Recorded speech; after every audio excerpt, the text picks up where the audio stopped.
Hi friends, स्वागत है आप सभी का अमेजिंग हिस्ट्री चैनल में। मैं हूं आपका दोस्त स्मित प्रजापति और आज मैं आपको बताने जा रहा हूं कि आखिरकार कैसे एक महायज्ञ के कारण सांपों का अस्तित्व जोखिम में पड़ गया था।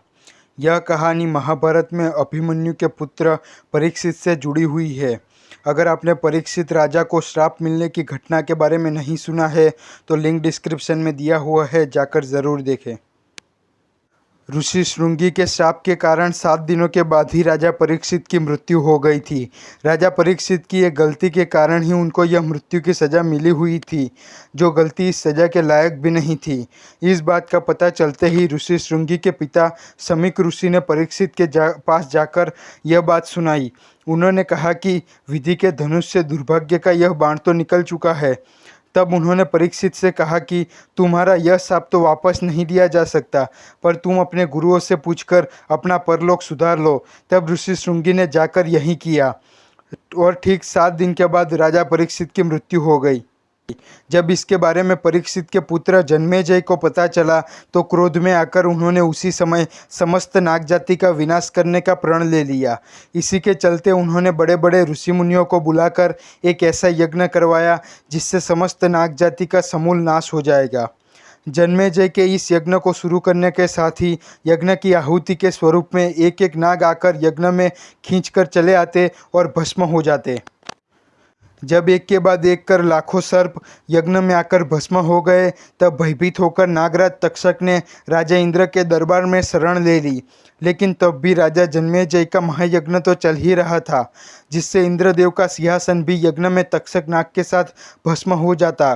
जिससे इंद्र राजा ने सही मौका देखकर तक्षक को छुपाकर जन्मेजय के पास छोड़कर अपने दरबार में पधार गए। और ऐसे समय में वहाँ माता मनसा देवी के विद्वान पुत्र ऋषि आस्तिक वहाँ पहुँच गए थे और अन्य ऋषियों के साथ मिलकर उन्होंने तक्षक के नाम की आहुति देनी शुरू कर दी थी। तब राजा जन्मेजय ऋषि आस्तिक से प्रसन्न हो गए और उनसे कुछ मांगने के लिए कहा। तब ऋषि आस्तिक ने इस यज्ञ को रोकने के लिए कहा था। तब अपने वचन के कारण राजा जन्मेजय को अपना महायज्ञ रोकना पड़ा था। दरअसल पाताल में रहने वाले 8 नागों की माता कद्रू ने सभी नागों को श्राप दिया था कि राजा जन्मेजय के यज्ञ में भस्म होकर सभी सांपों का अस्तित्व ही खत्म हो जाएगा। तब नागराज वासुकी माता कद्रू के शाप से भयभीत हो गए थे।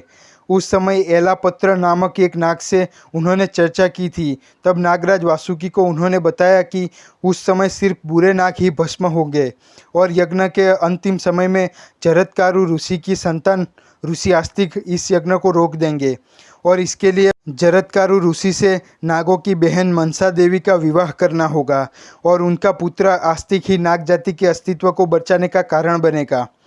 और एक अन्य कथा के अनुसार तक्षक नाग सूर्यदेव के साथ घोड़ों वाले रथ से जाकर लिपट गया था। उस समय यज्ञ की महाशक्ति के कारण उनका रथ भी तक्षक नाग के साथ खींचा चला आया था, जिससे देवता भयभीत हो गए कि अगर सूर्यदेव के रथ का ही नाश हो जाएगा तो सूर्य की गति ही थम जाएगी और इसी कारण पृथ्वी और सारे ब्रह्मांड का अस्तित्व खत्म हो जाएगा।